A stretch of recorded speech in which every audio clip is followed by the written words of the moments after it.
Geriatric Mom. This would be episode 9, and we're just going to call this one like a little bit about me and the journey. I feel like we'll definitely, obviously, there's so many topics to talk about with kids and babies and postpartum and moms and dads and all of that. Uh, but I really would like to start trying to do some interviews with other moms, whether that be virtually or in person, just to get more stories. So I think that we'll definitely go through like the good, the bad, and the ugly. And part of that is your life, right? So how did you get to be a mom? What was your life like that before this? So I can't expect other people to share that with me if I'm not going to share that about myself. So no matter how ugly that might be, here we go. You'll see my little Frenchie in the background there. Hopefully, he doesn't cause too much interference, but if I don't let him in, he'll do what I call the woo woos, and he'll just woo woo at the door and sing him songs. So we don't need that. Then Boo Boo's a good boy. He's just laying on the bed. Um, so to kind of get started, um, I think a good place just to start is just when you're a kid. So I was born in Gunnison, Colorado. We lived there until I think I was about 6 or 7. I'm not quite sure exactly, but my sister Tiana was born there, and my sister Katie. My brother Sam was actually born in Fort Collins, where we moved to. So I do have 2 sisters and a brother. I grew up with my mom and my dad. They were married the entire time. They're divorced now, but they were married the entire time we were kids. But Gunnison is a nice place, right? It's pretty, it's small, but there's just not a whole lot of opportunity, I feel like there. I feel like it's just not right for me. But the reason we moved is because my sister Tiana had a liver disease called biliary atresia. So with that, she needed a liver transplant, and she was super sick the entire time I was, you know, younger. At one point, we didn't really think she was gonna make it, and she did get a Make a Wish trip, and we all went to Disney World. But she was on the liver transplant list, and she moved up and down a lot because she would get better and worse, and that's kind of how they uh, determine who gets a liver next. She did end up finally getting a liver, and she is healthy and has 2 girls now, but that was really hard watching her grow up. I can't imagine how she felt going through all that because that must have been terrifying, especially as a kid. So we moved to Fort Collins, and that's where I was forever, back and forth between Fort Collins and Loveland my whole life. Never really lived anywhere else or done anything, but as a kid, I didn't have a whole lot of friends when I was in elementary school. I definitely was a loner, and it was just scared to talk to people, and I didn't want people to make fun of me. I had issues pronunciating words and reading, so I had to take special classes, and that, in itself is hard when you're a kid because you feel different, you feel stupid, and school was difficult for me in general. So I didn't really have friends until I was like in 4th grade, and that's when my friend Helena saw me, and she was pretty much said, you're always by yourself. You can be friends with us. And she brought me into her little group, and I was friends with that group of girls for some time. But eventually that kind of broke apart. You're young, and I don't even really remember a lot of it, to be honest with you, anymore. But then I went to middle school, and I'm still friends with my friend Ashley. I met her. I met my friend Julia. I had a few other friends too that I'm not super close with anymore, but I do still talk to them, and I hang out with Ashley, regularly. So she's been like a lifelong friend since we were like 13 years old. Middle school was hard in a different way. I just felt awkward because I didn't really feel like I fit in with any certain group or like certain people. I just always felt different, and I feel like my way of thinking was different than other people's at that time. So, I mean, I had friends and everything, but I wasn't comfortable with myself. I was really chunky, and um, then eventually I got really skinny, and I had eating disorders. I really struggled with weight and like binge eating, and um, I was anorexic for a long time, and then when you can't have that anymore, I was bulimic for a really long time. So that was hard, but I feel like that was not anything that anybody really had ever said to me. It was just like my own standard that I wanted to be, pretty and skinny, and I wanted to be this and I wanted to be that, and I just wasn't. So middle school was hard because I was awkward. And then in high school, I feel like I kind of definitely got a little bit better, especially like the clothes, because in middle school, all I did was wear this big blue jacket so nobody could see me. And then as I got into high school, I started changing that up a little bit, and I feel like I kind of came into my own a little bit. Definitely made some more friends and definitely had fun. But I did end up getting into my first relationship when I was super young. I was not even 16 yet. And then that ended up just falling apart, but I dropped out of school to be with him, and I had an apartment, and that just all blew up. And I'm not saying that's his fault or anything like that because we were just so young, but like at that time, I was just I feel like my whole life, I just really wanted someone to love me, and I just wanted to be loved. And I had this idea of what I thought would be perfect and what it should be. And when it wasn't that, it, it was really hard and really sad, to be honest with you. I felt really alone. So, yeah, like I said, not his fault, but my hormones when I was younger too, especially when I was a teenager around that age, were horrendous. I was off my rocker. And then I also did not great things as well, and this was all before I was a CNA or a nurse, just so I make that clear. But I did do drugs when I was younger, and that just makes your emotions insanely more intense. You think that you're, you know, making it better and you're relieving that pain, and it didn't. It ended up all blowing up on me, and I ended up in a situation where I ended up in the hospital, and it wasn't good. It was really hard. But that situation honestly helped me realize kind of what I wanted out of life, and that I wanted to be different, and that I wanted something else, and I never wanted to do those things again, that I never wanted to be a part of those things again. So it actually really helped me grow up, and I did fall on my face big time. And my parents did let me go when I did that, and I know a lot of people, they said they got judged for it, but to me that was the best possible thing that they could have done at that time, because I would have kept going and doing whatever I wanted, and I would have never. I hate saying teach you a lesson or learn a lesson, but that's what it was. I learned from my mistakes. So with that, I just really grew up a lot from that, and really tried to hone in my, hormones and my reactions to things. Like my feelings used to get hurt really easily, and definitely very emotional, which I can still be very emotional, but it was a lot worse when I was younger. So I remember thinking when I was younger, though, like I never wanted kids. I was like, I don't know how people, what if I have a kid like me? That would be terrible. And so I really, in the beginning, I really didn't want kids. And then when I started getting in like my mid 20s, they came back again. So I did that, all of those horrible things. And I actually ended up moving back in with my parents for a little bit.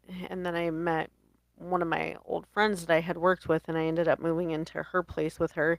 And that's honestly where I ended up meeting my ex at, and we were together for 13 years. But those are stories and conversations for another day of codependency and domestic violence and addiction. And so those will be some topics for another day. I feel like those deserve their own separate episodes, and I'm really going to have to think about what I say too with those. I don't want to be, I just want to tell everything that I can in the most appropriate manner. So those will be conversations for another day. Um, so with that, like I said, I met my ex, um, and with him, he had a whole bunch of friends, and that's where I ended up meeting my friend Courtney, who's pretty much like my sister now, and she's amazing. She was there when Odin was born. But she's one of my favorite people ever. So, I mean, everything happens for a reason. And I think part of that reason why I was in that relationship in that situation was to meet the people that I ended up meeting. So, through her, I ended up getting a job at um, a nursing facility. And she was the CNA there. And she was telling me all about it, how great it was, and how good the money was. And so I said I would do it too. Well, I was a housekeeper in the beginning and then I got my CNA license and it was like not like the class at all. Being a CNA is extremely hard. I remember the first few days I just cried trying to take care of all those people, and we worked at a good facility too where the staffing ratios are definitely way better than most, and the conditions are insanely better than a lot of places, and it was still really hard. And I always remember like I kind of made it like a game for myself, almost like to see, I wanted to make sure I got everything done in the mornings and everybody had everything they needed, their hairbrush, their teeth brush, like the whole shebang. And I'd like made it a challenge for myself to make sure that every single person got this, every this and this. So for me, it was pretty challenging for quite some time. And at first, I wanted to be a lawyer, but I started taking classes for that, and then I just realized that that probably wasn't going to happen with the path I was on. So I did end up started taking classes to be a nurse. So I started all those prerequisites, and I took my sweet time. My sweet time. Oh my goodness. So many student loans, so much time, such a waste. Definitely don't do that. The quicker you can get them done and get in it, the better. So I got lucky because they had started the wait list for being a nurse. And ugh, I didn't think I was going to be able to get in because my GPA was definitely not like a 4.0, which I'm just going to tell you right now, I've met plenty of 4.0 nurses, and that does not mean you're a good nurse if you get good grades. That doesn't mean you have a good bedside manner. I think the best nurses are ones that have been CNAs before. I have met obviously great nurses that weren't CNAs before, but I think that that really helps with that bedside manner too. But um, my work had started a LPM program, so I was able to get into that because I'd worked for them for so long. So I got into that right away and did that, and it was a part-time program, so it took 2 years. Well, once I got licensed, the raise I got was so small, and I thought that I would be able to do more than I was able to. So I was working outside I feel like I ran the risk of like running outside of my scope. Um, Going the way I was and what I wanted to do in that job. So I ended up going like immediately back to school and getting into a bridge program in Westminster and getting my RN license. And that was really, really hard. Doing all the clinicals in Denver and trying to work all the time. I didn't have kids, no, but I had to work all the time to try to keep up with bills and my life at that point because I was obviously the only one I could rely on. So that was really hard working so much and being so exhausted. There was times I'd go 2, 3 days without sleeping, and I was working the night shift, and I had to work every single day to make the amount of money I needed, and it was hard. So I did that, got my RN, I passed. How, I don't know, to be honest. I feel like a lot of nursing is common sense, and so that's how I always take like the test as like common sense. And it's always worked out, so that's good. But I worked for that nursing facility for 14 and a half years, and then I went to another facility for 6 months and just realized it just really wasn't for me anymore. It weighs on you over time. I know we give nurse managers a hard time as nurses, but that job really isn't easy, and there's like a whole nother side to it that you don't see. And so for me, it was really hard to fight for the patients and for the staff. And, they're a facility, so they have to do what's right for their business and make that work. And that was just, obviously, I understand that, but it's just so stressful when you feel like people deserve more and to be taken care of in a certain way, and that's for the staff and the patients. And facilities are just so hard no matter what. And like I said, I worked for a good company that was clean and had good things, and they definitely tried. So I was thankful for that, but it's just so stressful. It's almost impossible to keep up on all of that as a nurse and to know that you're doing a good job and not forget anything. So that's hard. After that, I ended up at the job I'm at now, which is super great, and I am very thankful because I just like work with the most amazing people ever. Um, the good thing about the last job I had too, I was gonna mention that too, that I met a whole bunch of like the friends I'm friends with now, like my friend Johanna and my friend Cindy. I had my friend Taylor for a while. I met some like really great people while I was working there, and so that was super nice to be able to like build those relationships and have those. Um, so this new job, everybody there I work with, like the providers, the MAs, like everyone is so great. I literally couldn't ask for anything better. They all are really amazing, and it's definitely like a good place to be in, especially having a new kid and going through all of this and it all being so new. So, and I wouldn't say that if they really weren't. I'm just being honest because I don't like to lie, and I don't like that. So, if they weren't, I wouldn't say that. But it really is like a great place, and I'm very thankful and lucky to work for them. So then that's kind of like when the journey started with trying to figure out if I could have a kid. So during this period of time, before I left my other job, that's when I met my husband now. So my ex and I had split, and that finally had came to an end, which was a great thing for all of us. Thank goodness. So that finally came to an end, and pretty much right after I met uh, my husband now, he actually had moved in next door, and we started hanging out, and it just kind of went from there. And I'm super thankful I met him, and he has been nothing but patient with me. When I first met him, I was terrified of everything and just afraid to be at home and afraid to sleep and afraid to do anything. And it took a few years before that actually started to get better. I'm still like paranoid, and like I said, those will be conversations for another day. But he's just been so kind and so patient with me throughout the entire thing. So we've been together for 4.5 years. Yeah, about 4.5 years. Um, and so we had discussed when I first met him, I said, if you want kids, I'm might not be the person for you because I don't know if I can have kids. And he was like, oh no, we'll figure it out because he knew I wanted kids. And I said, well, I'm getting old, you know? So with being older, I already knew, like, I feel way different than I did when I was younger, like, not so much mentally. Like, mentally, I feel like the same and still fun and bright and happy, but, like, definitely more worn down than I was when I was younger. So I was, like, really worried about having a kid, being older and just how hard that would be. And then, I do have an autoimmune disorder, and that's really taken its toll on me, to be honest. So I was really worried about trying to have a kid. So we tried and we tried and we tried, and he actually took hormone injections for a long time.